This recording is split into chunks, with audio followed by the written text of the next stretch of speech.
magluto na tayo ng lagyan na natin ang luya. Ayan guys.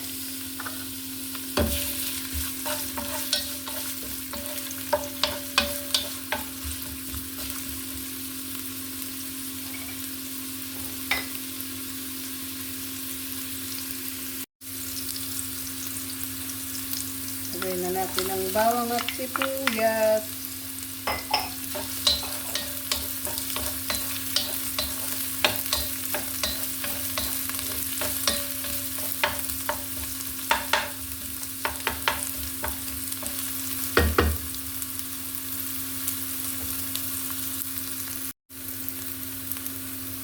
Lagay na natin ang ayan.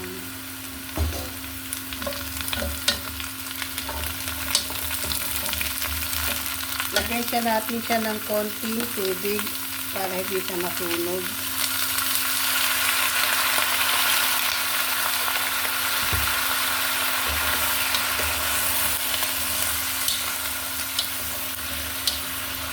Ang bango guys ng luya.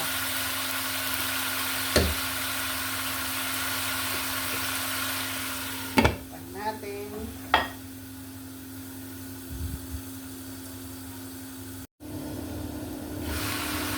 Lagyan natin guys ng asin.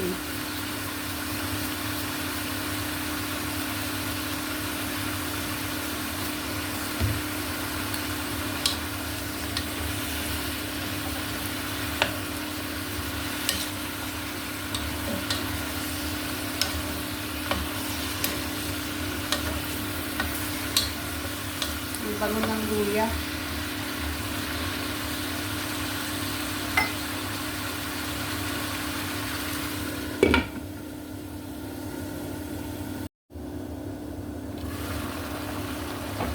Ayan.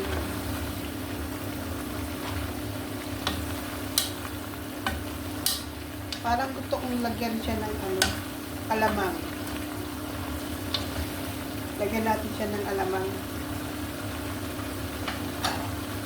Ilagay na natin ang dilis.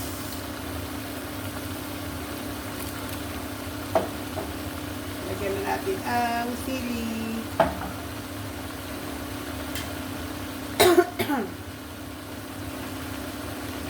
Lagyan natin siya ng alamang.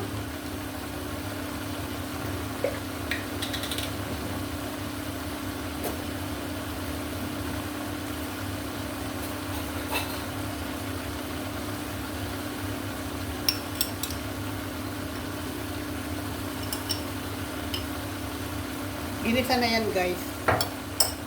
Ginisang alamang na yan. May sili. Yan, maluluto na siya.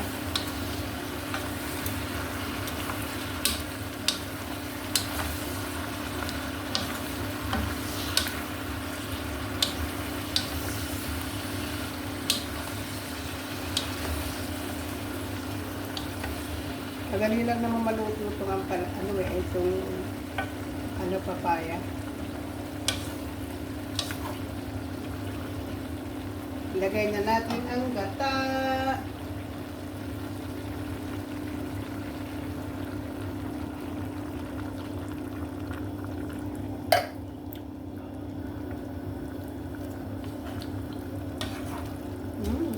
Bango.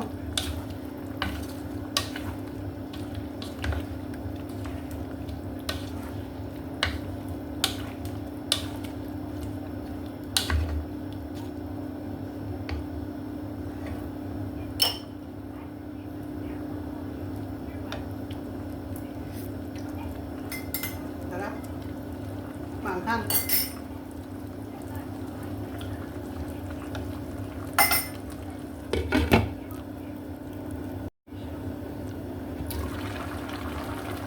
Ayan, luto na guys ang ating ginataang papaya.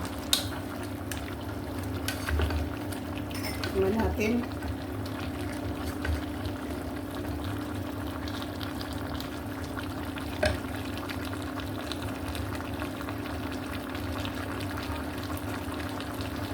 Mainit. mainit guys, masarap. Masarap.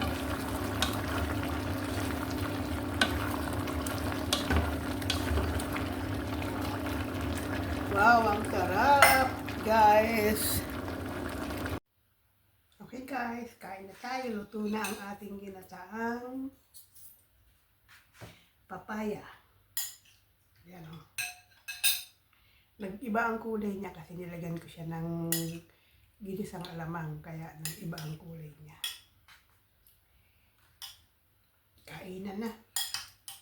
Yan. Ang kanin natin ay isa lang. Para takal na yung kanin natin guys ngayon kasi mahirap na.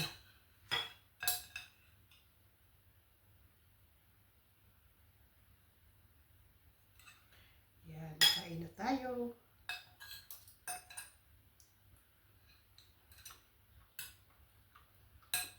Sarap guys.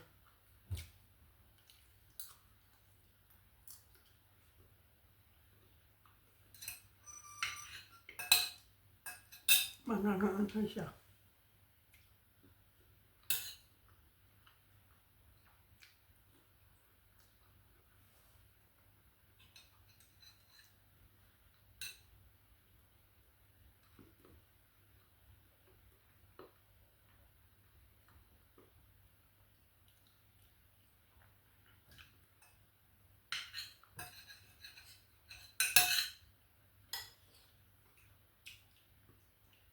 Sarap.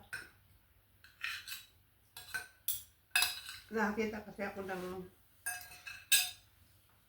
papaya doon sa Lulu. Malaki. Yun, binili ko na.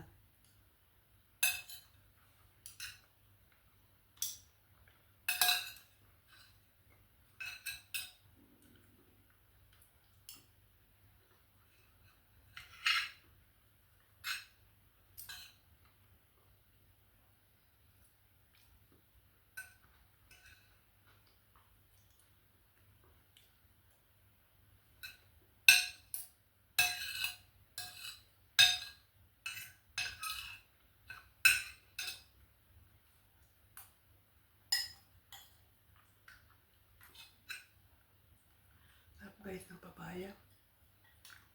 Lagay ko sana to sa sa tinola. Tinolang manok. Parang na-miss ko yung ginataang papaya.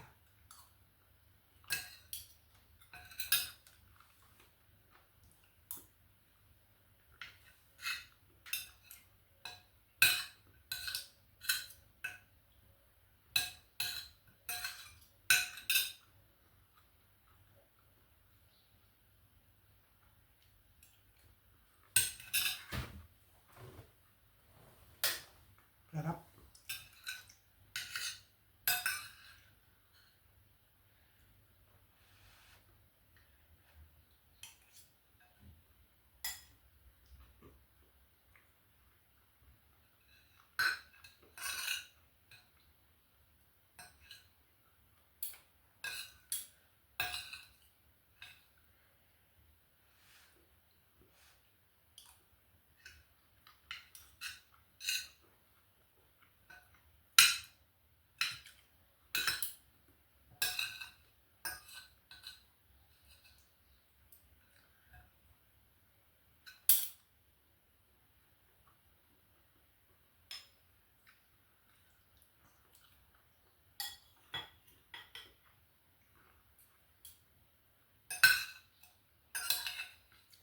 Para na rin akong nasa Pilipinas man guys. Pag ganito na nakapagluluto ng ng pagkain Pilipino.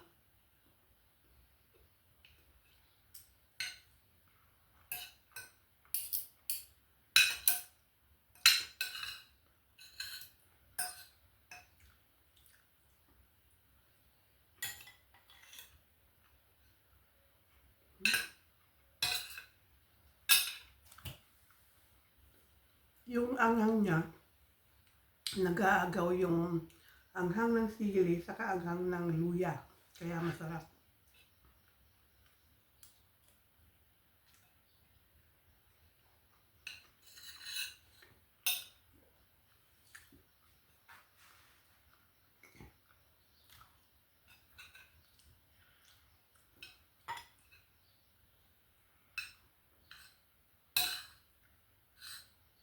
yung kanin ko guys, nilagyan ko ng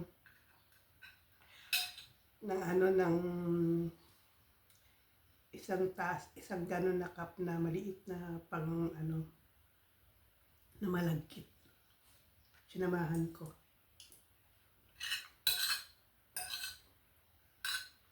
Kaya yung rice ko, medyo malagkit-lagkit siya. Ang sarap.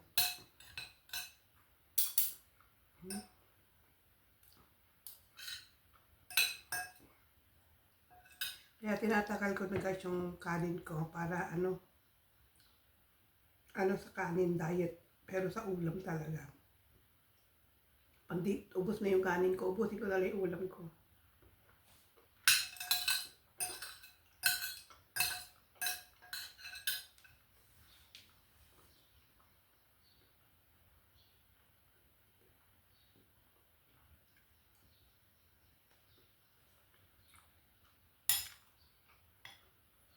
Sarap.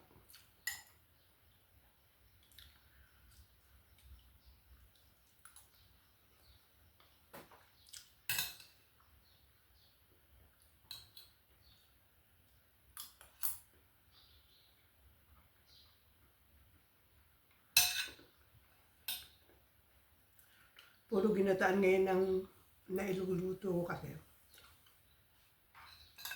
Ang sarap. Last na yung gata ko na napili kaya hindi na ako makakapagluto ulit. Meron akong ginataan na na niluto, hindi ko pa na-upload. Pagkain naman yun.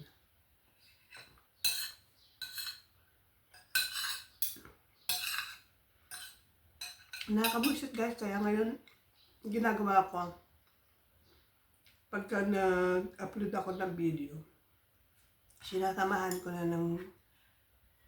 ng sarili ko, ng ano ko, kasi yung mga ginawa ko noon na mga video, katulad yung ginawa ko na nagluto ako ng peanut brittle, yung unang upload ko noon.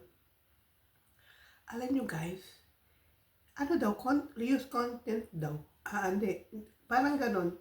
Yung parang kinopyrights ako. Hindi naman, akin naman yun. Paano naman magiging, aangkin nila yun, kiniklaim nila na hindi yun. Malaki na views nun eh. Nasa 9K na.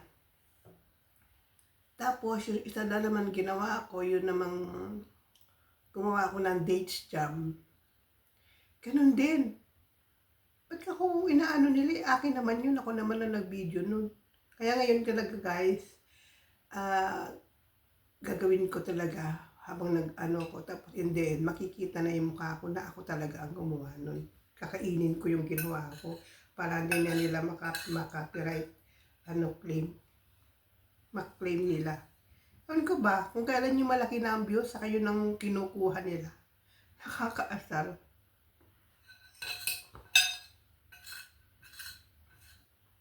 Kailangan na nga yun na nga lang mga matagal ng yun, upload ko.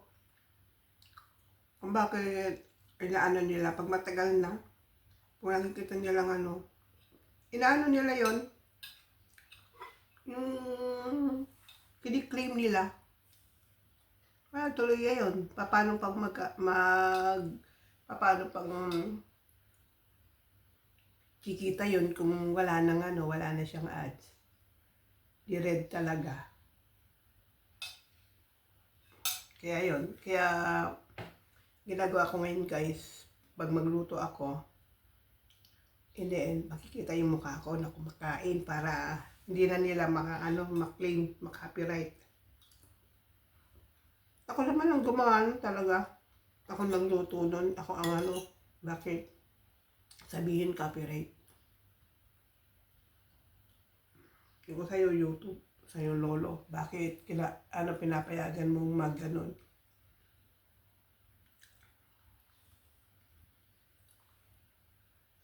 Guys, nakailang minuto na ba ako? 8. Okay guys, kasi yung huli kong yung una kong pagkaka-video, lahat siguro yun nasa 5 minutes na plus pa, o nag 10 minutes na. Okay guys, thanks for watching. Salamat sa mga member ko dyan. Bali, ano na sila? 8 ba? 6, 7. Kay Yuhule, si Simple C. Okay sis, okay bye.